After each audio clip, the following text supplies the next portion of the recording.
Hola amigos et amigas, j'espère que vous allez bien. Aujourd'hui on va partir pour la Chine et le milieu du 19e siècle. On va vous parler de la révolte des Taiping, une guerre civile qui fit plusieurs dizaines de millions de morts. C'est tout simplement l'un des conflits les plus meurtriers de toute l'histoire de l'humanité et il est beaucoup trop méconnu à mon goût.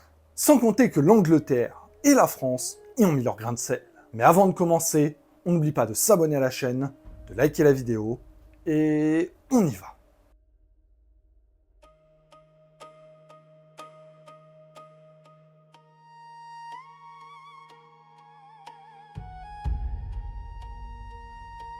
Les révolutions populaires et les révoltes paysannes ont marqué l'histoire de la Chine. Elles sont souvent les conséquences de famines, de pauvreté, d'épidémies et de catastrophes naturelles, comme les débordements du fleuve Jaune, par exemple. Les Chinois considèrent que ces événements funestes sont un signe du ciel. Les dieux n'ont plus confiance dans la dynastie au pouvoir et leur retirent leur mandat du ciel. C'est ainsi que la dynastie Yuan prendra fin avec la rébellion des Turbans Jaunes, la dynastie Song par la révolte de Fangxi et la dynastie Yuan par la secte du Lotus Blanc. Notre histoire va se dérouler au milieu du 19e siècle et la situation est compliquée en Chine. De nombreuses révoltes ont lieu de manière régulière pour diverses raisons. Le pays compte alors 410 millions d'habitants et ne possède pas assez de surface cultivable pour nourrir tout le monde. On assiste donc à une augmentation importante de la pauvreté et surtout de la famine. Celle du Sichuan en 1839 et 1841 ou celle dans le Hunan en 1851. De plus, l'Angleterre, depuis 1842, impose des sanctions importantes à la Chine suite à la guerre de l'opium. Le gouvernement chinois se trouve contraint d'augmenter la pression fiscale sur un peuple déjà en difficulté. Vous ajoutez encore à cela l'inondation du Yangtze-Kiang en 1849 et les nombreuses crues du fleuve Jaune qui entraînent régulièrement la mort de plusieurs milliers de personnes. Et vous comprenez que la situation est compliquée. La dynastie mandchoue des Qing, alors au pouvoir, n'arrive pas à régler les problèmes. La situation économique désastreuse, la mauvaise gestion des catastrophes naturelles et les défaites face aux Occidentaux affaiblissent considérablement la dynastie. Les Qing ont indéniablement perdu leur mandat du ciel. Il est maintenant temps de parler de Hong Xiuquan. Un petit rappel, je ne suis pas chinois et donc les prononciations ne seront pas toujours les bonnes, vous m'excuserez. Notre cher Hong vient de la classe paysanne et de la communauté des Hakka. En 1836, il rencontre le missionnaire Edwin Stevens et son interprète cantonais Liang Afa. Ce dernier est chrétien et lui remet un fascicule sur la foi chrétienne qu'il a lui-même rédigé. Hong ne va pas les lire, mais les conserve tout de même comme un cadeau. Il tente ensuite l'examen de la fonction publique, mais échoue à 4 reprises. C'est un énorme échec. La réussite à cet examen lui aurait permis d'acquérir le statut de lettré et de bénéficier d'une aide financière de la part de l'État. Il se met alors à avoir des visions d'un homme à barbe dorée. Dans le même temps, il lit les fameuses brochures en sa possession, et c'est la révélation. Tout devient clair pour lui. Il est le deuxième fils du dieu chrétien, et sa mission est de combattre le mal étant identifié comme la dynastie des Qing. En 1844, Hong et son premier disciple Feng Yunshan vont créer la Société des adorateurs de Dieu.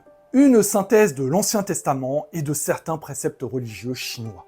À l'époque, la région du Guangxi est en proie à la famine, aux émeutes et à la contrebande. Vous ajoutez à cela un clivage social et ethnique entre la population Han et les minorités locales, et le fait que la région soit éloignée de la capitale, et vous obtenez un territoire au bord de l'explosion, dont une partie des habitants vont rejoindre les Taiping. En 1847, le petit groupe vit dans la montagne du Chardon. Il s'agit d'une mine d'argent et les mineurs vont les rejoindre. Le groupe continue de s'agrandir et la femme de Hong accouche d'un fils. Ce dernier sera vu comme le petit-fils de Dieu. Comme quoi les sectes d'aujourd'hui n'ont rien inventé. C'est en 1850 que l'histoire se met en marche. Les prêches de Hong Xiuquan ont changé de ton. Elles sont désormais martiales et ils parlent clairement de se battre pour le ciel. À la fin de l'année, des armes sont rassemblées et distribuées aux membres du groupe. Et c'est le début de la révolte. Cela commence par le massacre d'une troupe d'une 50aine de soldats Qing, puis un mois plus tard par un autre massacre, toujours celui d'une troupe. Les choses sérieuses commencent en septembre 1851 avec la prise de la ville fortifiée de Yonghuan. Les Taiping tentent ensuite de prendre les capitales régionales de Guilin et de Changsha, mais sans succès. Changement de cible et direction la Chine centrale, et cette fois avec de la réussite. Les Taiping vont prendre Wuchang avant de s'emparer de Nankin, l'ancienne capitale de la dynastie Ming. La ville est renommée Tianjin, capitale céleste, et devient la capitale de ce nouveau royaume. Les Taiping contrôlent désormais une bonne partie du sud de la Chine et de la vallée du Yangtze-Jiang. À partir de ce moment-là, le mouvement va se structurer. Hong Xiuquan va établir un système politique, religieux et social, une première pour un mouvement de ce genre en Chine. Et les réformes vont s'enchaîner. Abolition de l'esclavage, de la polygamie et du bandage des pieds des femmes. Instauration de l'égalité des sexes et répartition des ressources entre les habitants. Les récoltes, les vivres, les vêtements, l'argent et les terres sont mis en commun et redistribués à parts égales. Du communisme avant l'heure. La religion va prendre une place très importante au sein de ce nouveau royaume, avec notamment l'obligation d'assister aux offices religieux. Ça, plus une forte hiérarchisation et la remise de tous les biens au trésor public, on est très clairement dans un mouvement sectaire. Les Taiping choisissent également en signe de rébellion de se couper la natte dont le port avait été imposé par la dynastie Qing, sous peine de mort. Ainsi, ils se laissent pousser les cheveux et gagnent le surnom de rebelles aux cheveux longs. Le gouvernement Qing aimerait bien réagir à cette révolte, qui pourrait déboucher sur une révolution, mais il est déjà occupé avec d'autres révoltes. En effet, il leur faut gérer la révolte des Panteh, la révolte des Dungan, et surtout la révolte des Nian. Les Nian possèdent un grand corps de cavalerie, leur permettant de couper les lignes de communication au sein du royaume. Les Qing sont coincés et forcés de régler plusieurs problèmes à la fois, en impliquant des troupes et des ressources qu'ils n'ont pas forcément. Les Taiping et les Nian vont alors s'associer jusqu'à ce qu'ils ne puissent plus se supporter. La dynastie Qing réalise l'ampleur de la révolte et lève une armée pour les stopper. C'est le général Zheng Guofan qui est chargé de la diriger. Cette armée sera appelée l'armée de Xian. Les résultats dans la région du Hunan sont si efficaces que cette troupe devient l'armée officielle de la Chine. Du côté des Taiping, on se lance dans les grandes offensives. Le royaume céleste mobilise une armée appelée l'armée du Nord pour s'étendre dans le Nord. Fin 1853, ils arrivent dans la région de Tianjin et se rapprochent de Pékin, la capitale. L'opération est un échec à cause du froid de l'hiver et du manque de vivres. En 1854, l'armée du Nord est vaincue une première fois par le général Qing, Sengen Rinchen, avant d'être totalement détruite en mars 1855. Cette année 54 n'est pas bonne pour les Taiping, qui enchaînent les défaites, dans le Hunan notamment. Les Qing vont remporter une victoire près du lac Dongting, et ainsi sauver la ville de Changsha. D'autres régions sont aussi en proie à des combats acharnés. Le Wuhan, par exemple, est pris 2 fois par les Taiping avant d'être perdu. Pour la ville de Wuhu, c'est encore pire, puisqu'elle va changer 8 fois de main en 3 ans. Les Qing vont remporter une autre grande victoire dans le Hunan avec la bataille de Tongcheng. La région ne tombera pas dans l'escarcelle des Taiping.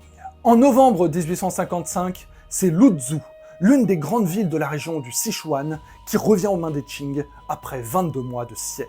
Bref, ça va pas fort pour les Taiping, qui voient leur élan et leur espoir de conquérir le pays se briser. Les expéditions contre Pékin ont échoué, leur alliance avec les Nian s'effrite et ils perdent régulièrement des territoires. Et forcément, comme dans toute secte, quand ça va mal, les leaders, les gourous, s'enfoncent dans la terreur. Désormais, les fumeurs d'opium ne sont plus sanctionnés d'une amende. Ils sont décapités et leurs têtes accrochées aux murailles.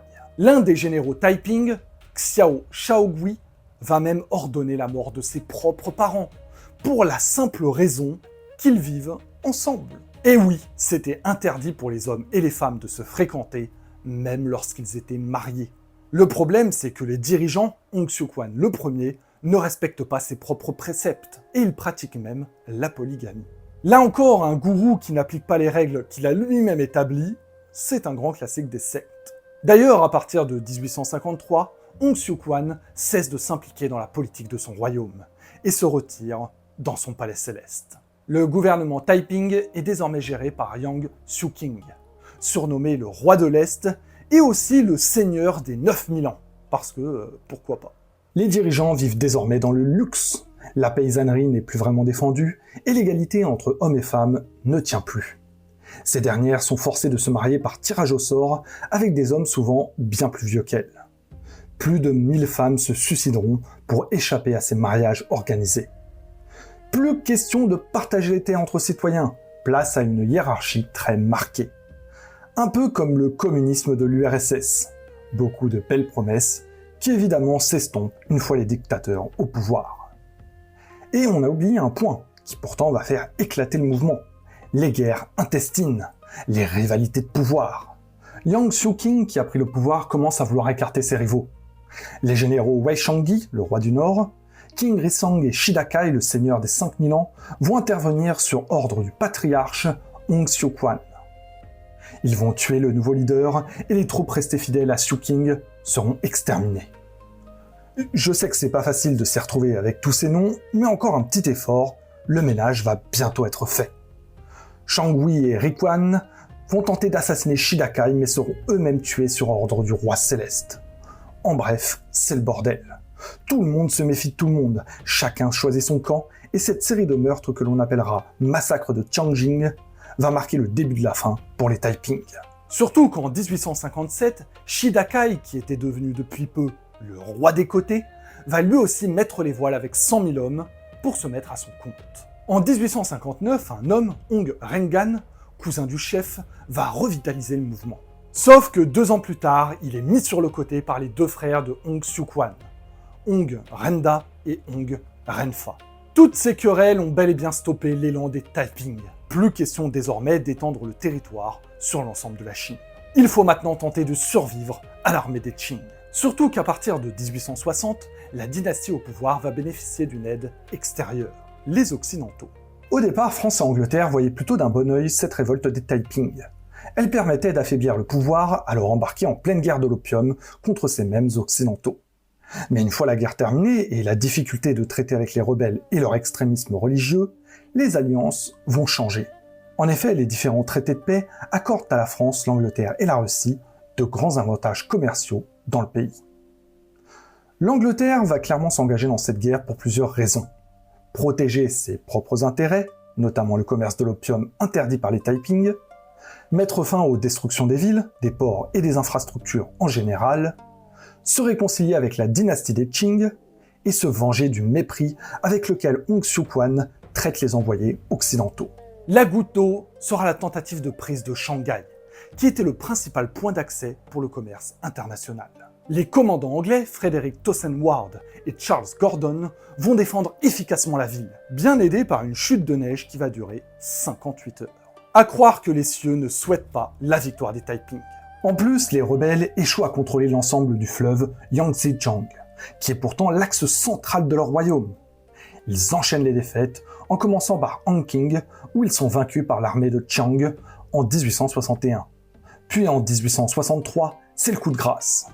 D'un côté, le commandant Ward, désormais à la tête d'une armée de 5000 Britanniques, enchaîne les victoires, au point que celle-ci est surnommée l'armée toujours victorieuse. Cette armée va reprendre la ville de Suzhou, tandis que l'armée de Chiang fait le siège de Nankin, la capitale du royaume céleste. La ville commence à manquer de vivres, c'est le but d'un siège, et les habitants cherchent de quoi manger, même n'importe quoi. Cela touche tout le monde, et le patriarche Hong Xiuquan va s'alimenter avec des herbes sauvages et faire une intoxication alimentaire qui va le tuer le 1er juin 1864. Le 19 juillet, les Qing réussissent à entrer dans la ville, et c'est le carnage. Plus de 100 000 soldats Taiping trouveront la mort. À noter qu'une troupe française menée par Prosper Giquel va participer au combat. Mais la conquête de la capitale et la mort du chef ne signifient pas la fin de la guerre. Des centaines de milliers de combattants sont regroupés dans différentes bandes et enchaînent les pillages. Il faut attendre 1871 pour que les Qing arrivent à vaincre l'armée de Shida Kai. Les hommes de ce dernier seront tous massacrés et lui-même sera démembré. Cette guerre eut de grandes conséquences pour la Chine. En premier lieu, le nombre de victimes absolument monstrueux, entre 20 et 30 millions de morts juste dans les conflits armés. Il faut ajouter à ce nombre tous les morts de famine et de maladie. On estime qu'en 20 ans, la Chine a perdu 60 millions de personnes, presque toute la France actuelle. Cette situation va également entraîner de grands mouvements de population. Certaines villes, et même dans certains cas des régions, vont se vider entièrement. Hangzhou, par exemple, va passer de 2 millions d'habitants à 600 000 en seulement 50 ans. Et à l'inverse, Shanghai va voir sa population passer de 20 000 à 500 000 personnes en 10 ans. Paradoxalement, cette victoire de la dynastie Qing va entraîner son affaiblissement. L'armée chinoise a montré ses limites. Elle a perdu contre les Européens et elle a vaincu difficilement les rebelles. Et quelques années plus tard, elle sera écrasée par les Japonais. Le mouvement Taiping va inspirer de nombreux successeurs et le communisme chinois va le revendiquer comme une étape importante. La révolte des Taiping est un événement qui a marqué l'histoire de la Chine et qui a eu une énorme influence sur le pays. C'est toujours fascinant de voir comment des mouvements sectaires, principalement religieux, arrivent à bâtir un tel royaume. Je ne suis pas sûr qu'il y ait eu beaucoup d'équivalents dans l'histoire, mais si vous avez d'autres exemples, l'espace commentaire est à vous. Comme toujours avec les sectes, beaucoup de belles promesses qui sont toutes systématiquement trahies. En bonus, des dizaines de millions de morts. Et si vous voulez pas qu'on mène la révolution chez vous, vous allez me faire le plaisir de vous abonner à la chaîne et de liker la vidéo. Et aussi nous rejoindre sur nos réseaux Instagram et TikTok. J'espère que c'est bien compris. Mais on vous remercie.